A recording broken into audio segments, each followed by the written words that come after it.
Once upon a time, the American worker was a company man, tethered to one job, looking forward to retirement, pension, a gold watch. Not anymore. How we work, what we do for work, what we want to do for work has changed dramatically within the space of just a few generations. So how does this new landscape of work affect you? It's our subject tonight, the American workforce, and this is the business of life.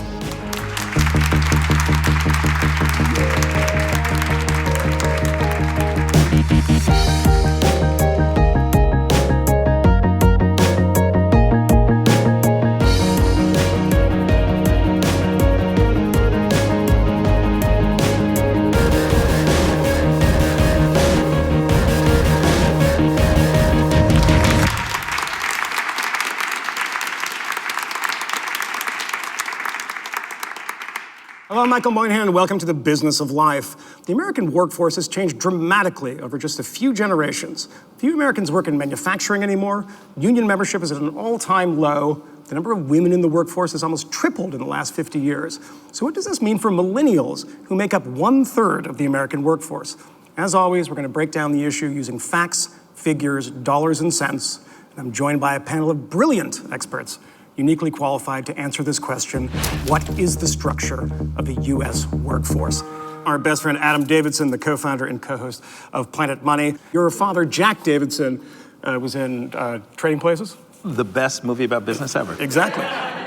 Megan McArdle is a columnist for Bloomberg View, where she covers business, economics, and public policy.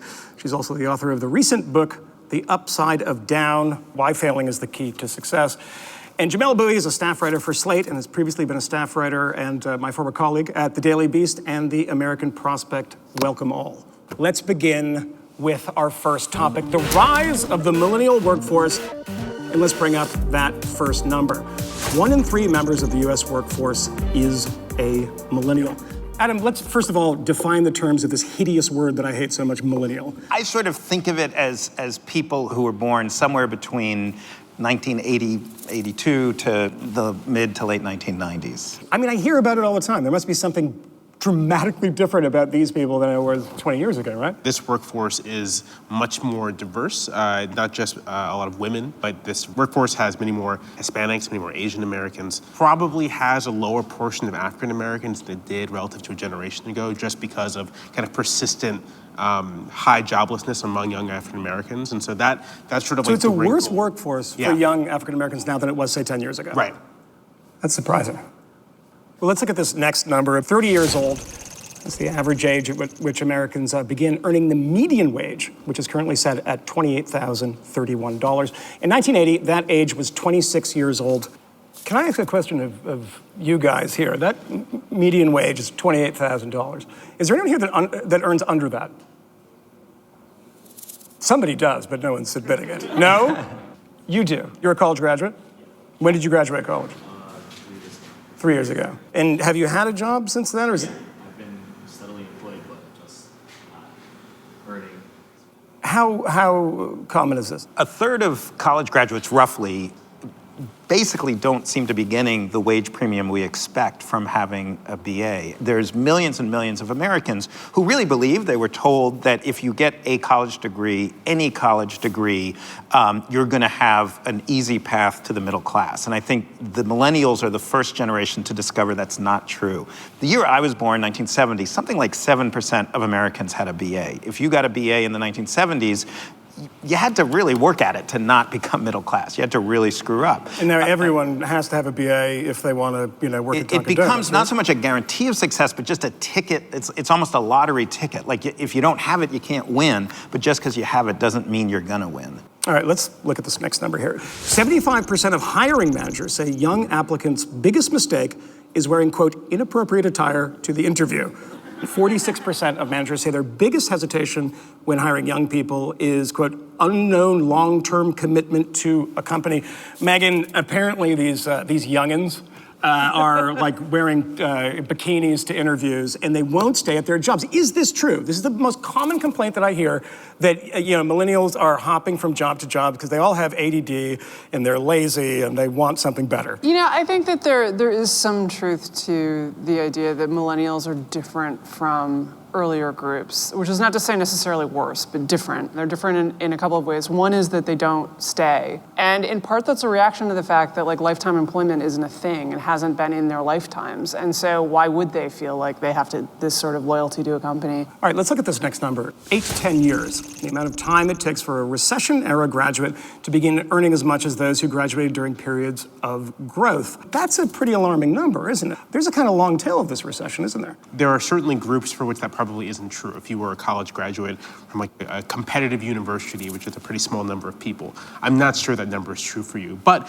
if you just graduated of like East Atlanta, certainly by itself means that you're probably gonna spend, longer than average reaching the average wage. And then plus the recession means you may never recover the lost wages ever in your entire life. All right, let's kick this over to the audience and see what you guys think. Hi, I'm Catherine. So you mentioned getting a degree seems like totally necessary, but at the same time is a bit like playing the lottery. Also seems like a guarantee to kind of accumulate all this debt. So what do you think about this risk of taking on all this debt versus entering the workforce right away? I think that if your ambitions are to have a reasonably comfortable middle-class life, I do think a BA is a prerequisite. You're not going to get there without it. I think there are ways of improving your odds. So paying attention to the cost of the education versus the career path you're choosing. If you want to be an artist or be a freelance graphic designer or something like that, you might want to take on less debt. You might want to stretch it out over a few more years. If you want to be a mathematician or an engineer or something like that, where you can pretty quickly learn what the earning power is, then you can feel comfortable taking more debt.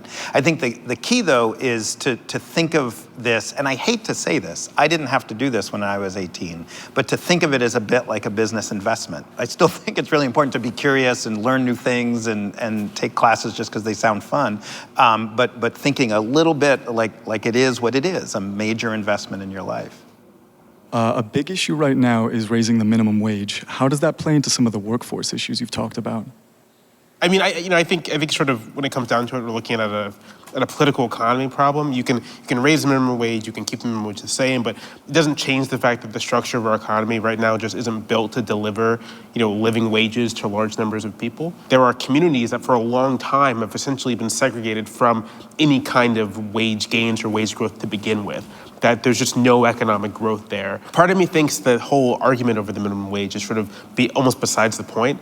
I think it would be very nice for people to get paid more, but simply raising the floor, I don't think it's going to solve the problems we face. Now, let's move to our second topic. I mean, we're talking about, what we do. Let's talk about how we work. And let's pull up that first number. 24.7 was the rate of unionization for American men in 1983.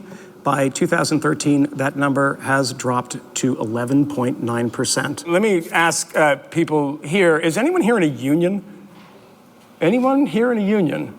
Man in the back in the union. What union are you in? DC 37. DC 37, what union is that? That's for New York City employees.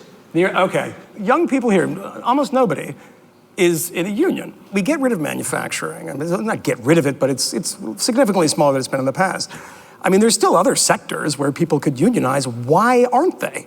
From the 1920s to the end of the 1970s, we had what economists call the Great Compression. You had wages for the poorest Americans and wages for the richest Americans coming closer than they ever have before or since. So the rich were getting richer, but the poor were getting richer faster than the rich were getting richer.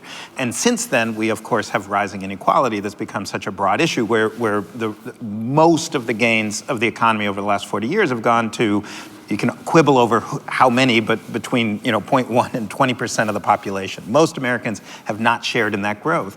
And generally, the left will argue that this was not accidental. This was not just something that happened. It was a deliberate policy associated with Ronald Reagan and others to crush the power of unions, to weaken them, and to change the workforce by government fiat, that the money was stolen by the rich effectively. What are the benefits right now of being in a union? I mean, I have this sense that, if you're in a union shop or a unionized workplace, you're going to get a lot more money. And, there are people that don't hire union employees because they have to pay them a lot more. One of the benefits of unionization is a vehicle for political power, a vehicle for sort of pushing the political parties to address your concerns. With the lack of unionization, I think what you're seeing is a political system that isn't particularly attentive to the concerns of lower wage workers. It's very attentive to people like us at this table, right? Like, the political system is happy to cater to us. But if you're making $20,000 a year, $30,000 a year, doesn't care. Let's look at our next number. 2.8 million. That's the number of temp workers in the U.S. And 1 in 3 temp workers say that they were offered permanent positions by their clients. Is this a function of just the recession? Are we moving towards a more temporary economy because we don't have to pay, healthcare benefits and it's cheaper? I think the key thing in all of this is to sort of think of 3 levels of employment. There's high-skilled, college-educated, et cetera. Then there was there was manufacturing, and manufacturing generally gave a wage premium to lower skilled workers. So as manufacturing has dramatically disappeared over the last 15 years, a third of manufacturing jobs disappeared in the last 15 years. People who leave manufacturing and go into white collar professions, so my grandfather was a factory worker, I'm not, I'm doing much better because I got a BA, but the people who left manufacturing and went into lower skilled professions, cliche is working at Walgreens, Walmart, working at Burger King, are doing much worse, and also are more marginally employed. They come in and out of the workforce more fluidly. And so for those 3 groups, I would generally say in high-skill elite jobs, being a temp worker is a good thing. It means you have lots of options, you're diversified, you have lots of, being a temp worker at the lower skill level, that's a very bad thing. I'm a temp worker here.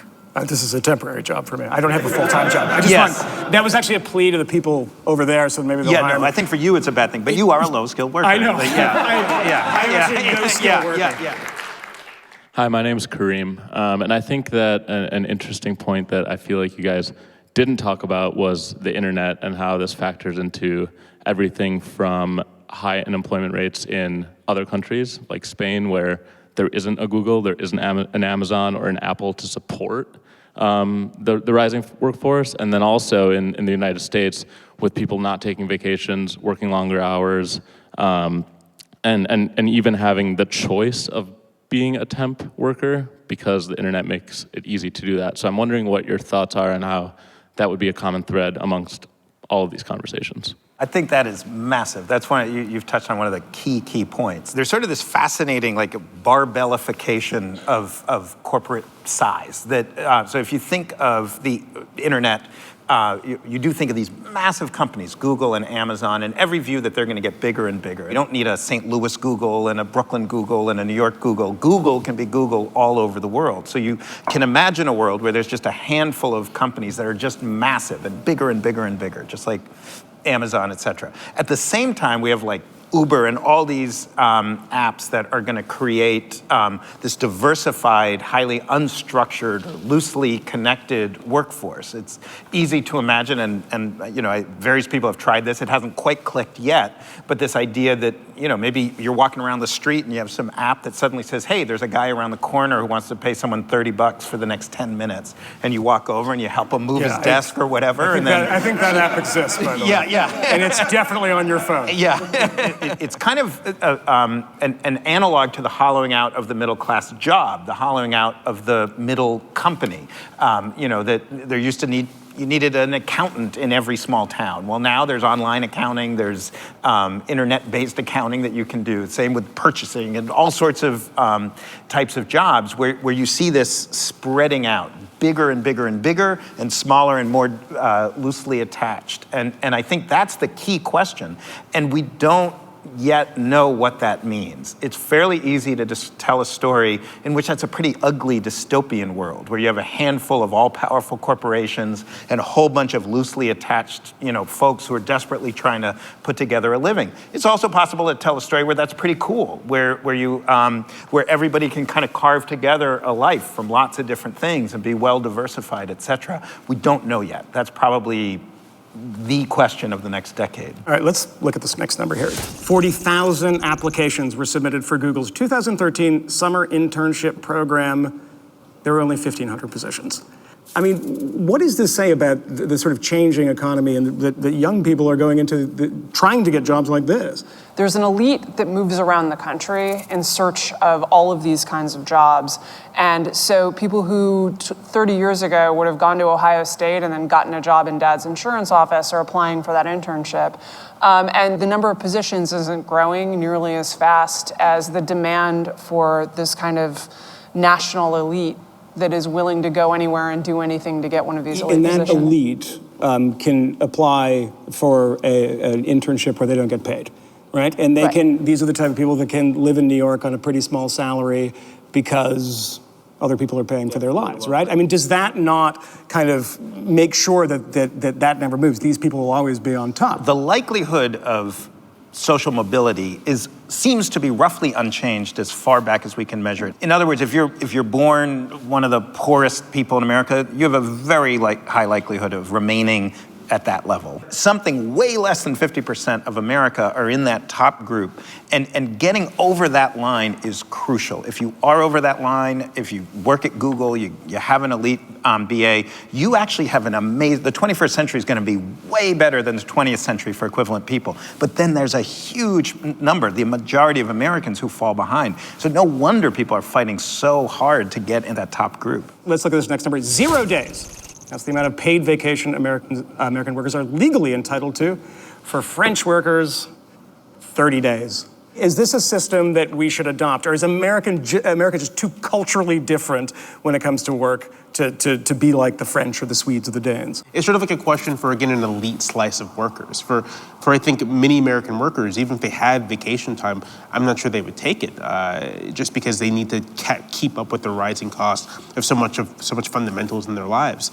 And then for a growing chunk of workers, as we've discussed, there is no vacation time. They are low-wage workers who, if they have time off, it's usually because they can't find work for that period of time. Hi, my name's Sam, and I'm wondering about the French example. Is there an economic effect for the generous benefits they give their workers?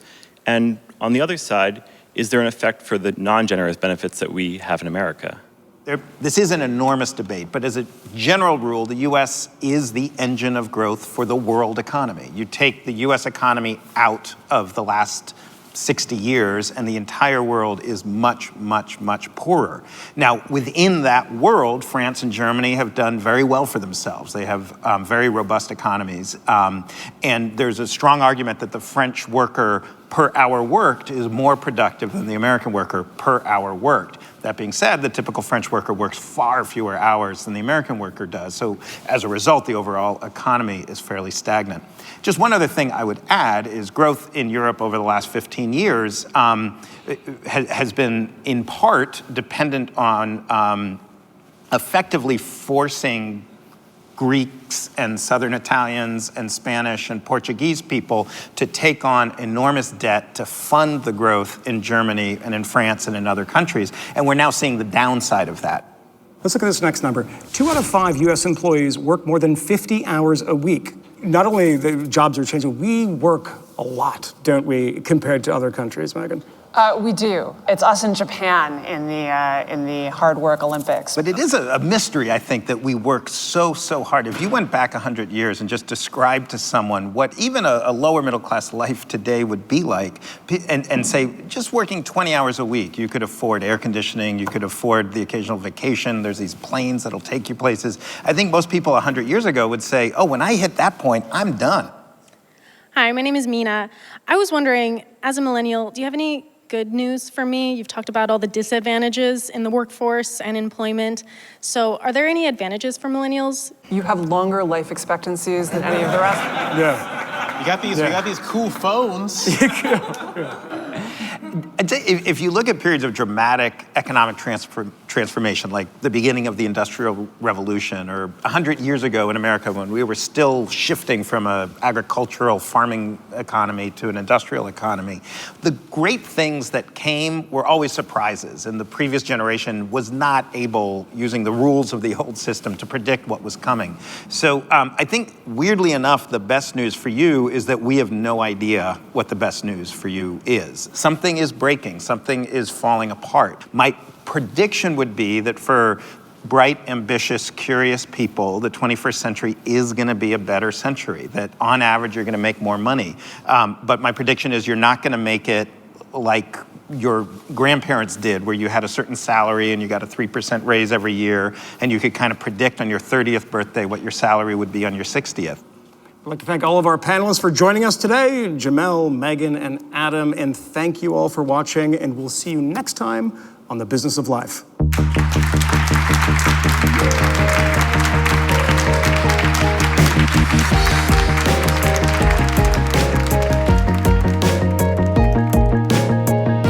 Business of Life is made possible by Better Money Habits. It's a free resource that helps you build practical knowledge and take control of your finances. Powered by Bank of America. See more at bettermoneyhabits.com.